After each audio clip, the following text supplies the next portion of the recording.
Hi all, I'm with my good friend Chess Explained, not in person though, we're communicating via Skype and other technologies. Hi there Chess Explained.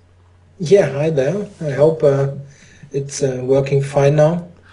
The audio and all the other technical things we've got running here. So, This will be my first dual commentary via Skype video ever that I've done on the channel, and same for you, so we'll put it on both our channels. We thought we'd cover a Kenneth Rogoff game, who's a great economist, who gave up chess when he was about 18 to go into economics. And this is a game in 1976 against William Martz. It's so it kicked off. It's in the Lone Pine Tournament, 1976. It kicked off with E4. Kenneth playing white. yeah, I think we should maybe flip the board as we mainly look at White's side here. Yep. Okay, so Kenneth playing white, and his opponent played E5. And this is quite topical for the Aronian-Kramnik match, because after knight F3, knight C6, bishop B5, we had knight F6, which a lot of players playing E4 feel with dread, I think, nowadays, to see knight F6. Yeah, yeah. The problem really is that in this Berlin defense, that this endgame that Kramnik and Aronian have been playing in the games, I think 2 and 4. It's just yeah, not much fun to play for White. It's yeah, an immediate exchange of queens. Maybe we should quickly put it on the board just to show what we're talking about. This would happen if White castles here on move 4, which is in a way the most ambitious move, but also, yeah, in a way most boring move, because knight e4 now, d4, d4 for White, knight d6, and then exchange on c6, d takes c6, d takes e5, knight f5, queen d8, king d8, and we got the famous Berlin Wall endgame, which basically earned Kramnik the World Championship title in 2000 Yes. versus Kasparov. Yes, if he can neutralise Kasparov, he can neutralise anyone. Anyone can neutralise anyone. No, that's a joke. Sorry, no, it's very, very good. It's very, very solid. But as white, you want more sometimes than this. Yeah, it's also from just objectively very difficult to get anything. A while ago I was looking at this opening from Black's point of view, and it's just not much fun to play for White, and it's very difficult to work out really a consistent plan that you can play as White. So it's quite interesting to see what Rogoff played in this game. He played on move 4 queen e2. Queen e2, yes, interesting. Queen. I think Nigel Short sometimes plays queen in other variations of the Roy as or he used to as a surprise weapon. Queen e2, not Yeah. in this variation, maybe it's in some other lines. But queen e2, little surprise. So Yeah, this covers e4, so there's no knight takes e4 business. And now the black player goes for d6, which is yeah, a bit passive at this point. I think by far the main move in this position is bishop c5, which is just more active. And then play usually continues with stuff like castles from both sides and c3, this kind of play. But at least you've got a full-blooded fight, so to say. You've got all the pieces on the board, and you don't need to worry about yeah, very complicated and somewhat difficult to play endgame structures. So it's an alternative if you want all the pieces on the board and play a complicated game. After d6 on move 4, it's even better for White, as you can immediately go d4, which Rogoff also did in this game. yeah, so immediate threat maybe with d5. That pin's looking a bit dangerous. So it was parried now with bishop d7. Yeah. Black didn't want to release the tension in the centre or anything with. Yeah, if Black takes on d4, you also need to worry about the immediate move e5. Yeah, maybe. that looks dangerous. Yeah, it's at least dangerous, I think. If you de-95, it's a dangerous pin on c6. It's a complicated position. I'm not sure that we should analyze it deeply here. No. I think black can go d3 now, maybe. Oh, blimey. Yeah, Okay, so that's very that's very interesting. yeah, Okay, but yeah, but that was it's avoided by Black. interesting. Black didn't want any of this e5 business. He just Yeah, I think he was just interested in getting a solid position, so he went for bishop d7. okay, and now we get a structure which I kind of like actually. Usually, well, I prefer that to Berlin's with d5. It's sort of we're going to like well, a d4 kind of opening where White has this center like in a King's Engine or something soon. Yeah, it can get very similar. Black now drops back to b8, which is yeah, always difficult to judge in such a position. Should you go to e7 or should you go back to b8? On e7, it sort of causes a bit of a traffic jam on the king side because you don't really know where to put this piece later. So knight b8 is often a good idea, just retreating, because the knight might find a good square on c5 later. Yeah, these weakened dark squares after d5, so could be an issue for White. So bishop d3, and now sort of King's Engine style play from both sides now after g6. Yeah, White also could have exchanged on d7, which wouldn't have been such a bad idea to get rid of the light squared bishop and then play c4. Also quite a nice King's Indian type of structure where you have already yeah, managed to get rid of your light squared bishop, which is sometimes a bit of a problem piece for White, and the white squared bishops from Black is sometimes a useful attacking piece, so this would also have been quite a good option. But I think he just wanted to put more pieces, to keep more pieces on the board. In the position after bishop d3, the bishop on d7 also looks somewhat silly, so both moves have their point, I guess. Yeah. So g6 in the game, bishop d3 was chosen, preserving the light square bishop. So we Yeah. have now a kind of strange King's Engine, but the break c5 is kind of prevented now immediately with c5, the potential future break, with Black trying to close up the queen side. Yeah, actually c5 is a move I don't like at all here, because it completely blocks up the position, and it gives White sort of a free hand on both sides of the board. I would have expected more that Black would play something like a5 and knight a6 maybe. Yeah, that would be to use that c5 square for a piece, put more Yeah. influence on e4. Later f5 would be with more pressure on e4 if Black played for f5. Yeah, it looks strange.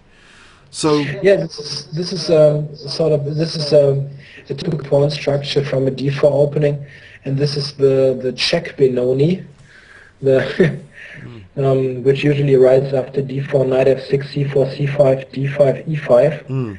It's quite similar, but Black's pieces are somewhat strangely placed, while White's setup with bishop d3 is very normal. So I think White just has a good version of this opening now. So knight c3 and knight a6, yeah, and this knight will end up on c7 trying to prepare b5, but I think this move never materialized in the game. So here, Yeah. b5 is not even parried with a4 actually. White wasn't worried, just played a3 here. He's going to strike at the black pawn chain, maybe. Yeah, you're just quicker. With h3 and a3, White is actually showing a bit that he might be able to play on both sides of the board. He can play b4 or at some point even g4. I think this is also why Black went h5 now. He was worried that White would play also g4, completely suffocates Black. So h5 is not an attacking move, but more of a prophylactic move to prevent White from playing g4. But h5 is also a move you don't want to make really, because what is your typical break here as Black?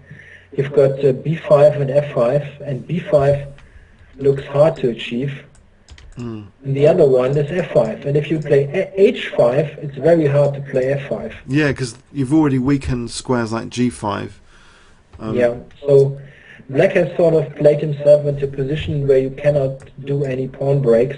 Yeah. And if you have a position without a pawn break, your position is almost always bad. So Yeah. yeah, this is really a good rule in chess. If you don't have a pawn break in a closed position, your position is bad. Yeah. It's always the same. And White has many breaks. He's got b4 and he's got f4. And both breaks are, yeah, preparable. Aiming Let's at these just watch guys. the game. Yeah. So these either the B file could become dangerous or the F file. Yeah, potentially later with those breaks. So Yeah. White castled now, and then actually Black wanted to trade off the dark squared bishops. Yeah, okay, the dark squared bishops are, yeah. So they're trading off. Yeah, the dark squared bishop is always a funny piece in the structure. It looks bad on f8, but it does some positive things, protecting the king and protecting the dark squares. And yeah, this also leads to a somewhat weird position of the rook on h6, which Rogoff immediately exploits. Queen e3 wins a nice tempo here on the rook. Yeah. So knight g8, another. Well, the position's closed to justify these luxurious knight maneuvers more a little bit, but still the position could be opening up very soon with these breaks that White has. And in fact, b4 starts to put the pressure on c5 immediately. So Black, I think, would be loath to take like this. Not only a file dynamism, but c5 coming in. So he just plays b6, reinforcing c5. The only move taking, I think, would be close to resigning. Yeah, really, c5 just blows open the position. Yeah, rook ab1 is very logical. The b file could open up soon. And now Black is reinforcing e5. He's desperate to reinforce c5 and e5 in this game. Yeah, those breaks are coming. So I don't think the position Black now is in is really problematic, and it's hard to suggest any great moves here. So I think he does a pretty decent job of keeping things together, but it's just very difficult to do. And the next move that White plays, well, without any deep analysis, I really like, because it's a very flexible move. Yeah. It prepares doubling on the b file, but also the rook might switch over, as you already drew here with this green arrow. It might switch over to the king side. Yeah.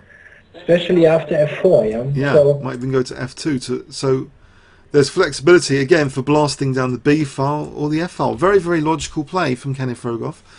So no wonder he made a very good economist. His chess was very logical. So rook h7, and now he uses b takes c5. It starts to open up.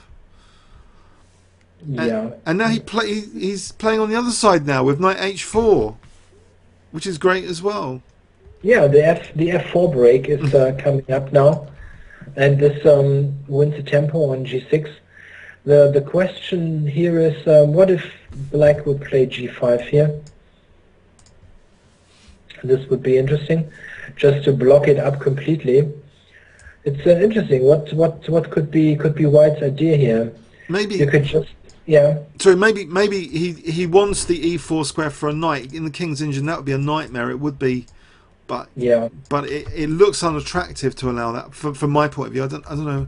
What do you think about knight f5 here? Yeah, this is certainly the position or kind of treatment, and most likely the best move. I was just briefly thinking about stuff like queen g3 here, but knight f5 is just fine. And it's the best move, I'm pretty sure. This is just a little trick here on the knight on g8, and this actually threatens f4. Oh, blimey. Blasting it open completely. But yeah, maybe, but knight e7, I think, would secure the knight, and then the knight in h4 is really hanging, and now you don't have anything else than knight f5 anyway, and if you need to play knight f5 anyway, you better do it with the queen on e3. Yeah, the queen's... So knight f5 is just the best move, as you suggested. Queen's nice on e3 at the moment, eyeing those targets anyway, so... Yeah, the queen is absolutely fine there, so on g5, knight f5 is the best move. Okay, he played rook g7, not weakening himself further, but now, of course, f4 Right, so anyone who wants to learn about pawn breaks, this is like a model game. There's pawn breaks on both sides of the board, with black being breakless. So now black tries to challenge the activity of that rook on the b file. And yeah, should be check quickly what happens if he takes on f4 and plays g5, winning a piece. I mean, it would lead to certain disaster, I think, but it's something you need to check out quickly. If you okay, you've got at least queen g3. oh At yes, least, if nothing else, you've got queen g3 and black's position is a wreck. yes, But of course, queen d6 is something you need to also check out. Queen d6 takes on h4 and e5. This also looks quite powerful. e5. Do you think here?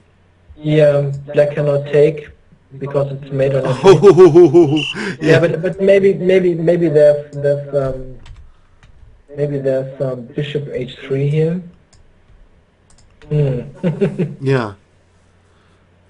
Now, if you're in a better position, I mean, sometimes there's no need to enter complications. If logically you're better, sometimes you don't want to sort of gamble with complications. So maybe, Exactly. so maybe queen g3, simple chess. Just a clean solution.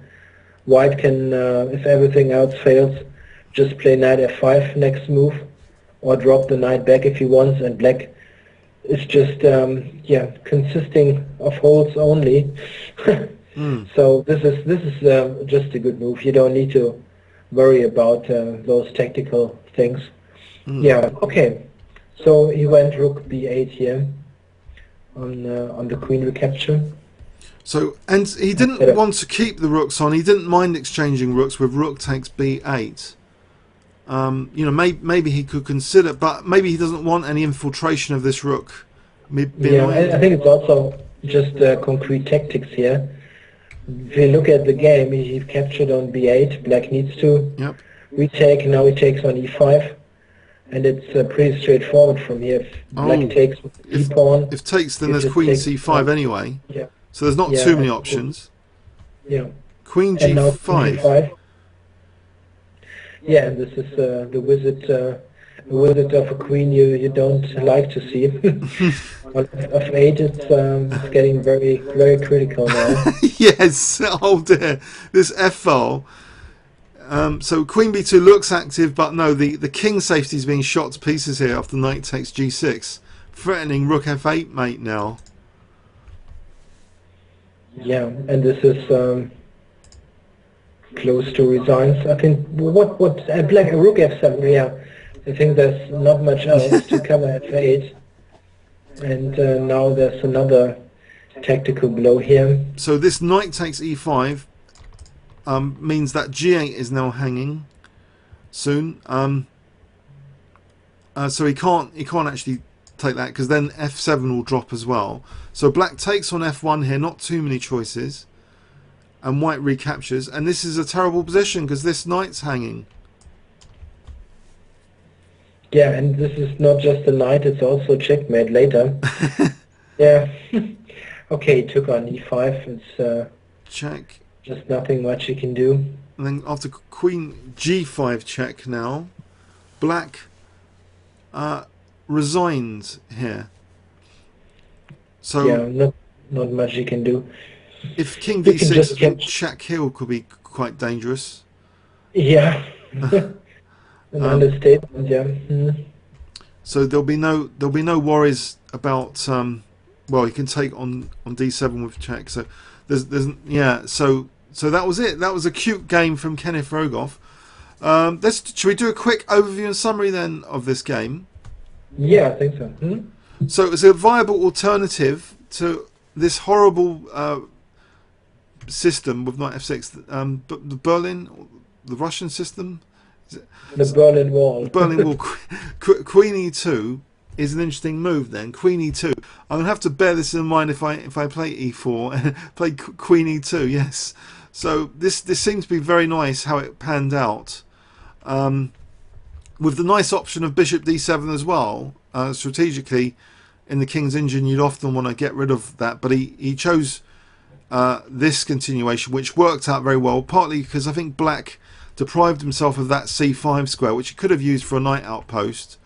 But now black was becoming devoid of counterplay, and as Chess Explained has emphasised, you know, black hasn't got the pawn breaks, but white's got 2 pawn breaks on both sides of the board, hitting these guys, and it looks as though you know, play on both sides here is demonstrated, with both pawn breaks causing damage in many respects to the black position, especially after f takes e.